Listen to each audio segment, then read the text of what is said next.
I came to the whole climate issue from a human rights lens, linking human rights development and the justice of the climate issue, that those most affected are not responsible for the greenhouse gas emissions. In fact, the least responsible in our world tend to be those most affected. So it's a real justice issue. But also, a rights approach is an approach which empowers people to take charge of their own circumstances.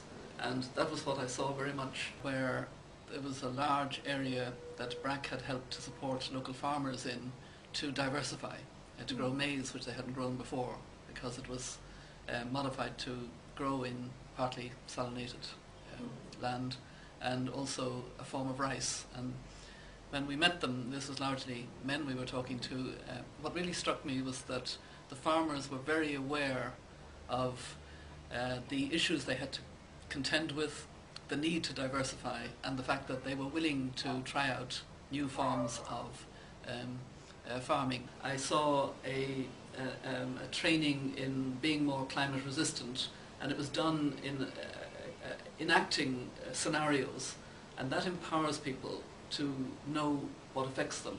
That's the human rights approach. You don't need to do it in human rights language, as long as people are empowered and are respected for their local knowledge, for their local awareness and resilience. And it's not people coming in from the outside and telling locals. It's drawing out the experience of local people. Everywhere I went, I was encouraged to ask questions, and what I liked was that the people that I asked the questions of wanted to be in a dialogue with me, wanted to respond, and weren't shy or weren't afraid to speak out, and they were empowered, in other words, in a real sense. And then we went to another area, but as we went, we passed the poorest people from the Isla cyclone who were still living on the embankment, and I stopped to talk to a woman. She probably looked older than she was because she was under great stress, and she'd been there for 2 years with her husband and her son. She had a home and an income, and she'd been displaced, and she and all of those around her were no better off 2 years later, almost, than when they fled there from the cyclone. And we were taken by boat to see 2 houses. One, an effort to construct a cyclone-resistant, certainly water surge-resistant house, raised up by concrete, and then a wooden structure which was clearly trying to send a good message with a beautiful tiled roof. And close by was a traditional structure, so they were trying to say, this one costs, but it's more resilient. The other one is of local material, so even if it's destroyed, it can be rebuilt from local material. So two approaches to resilience.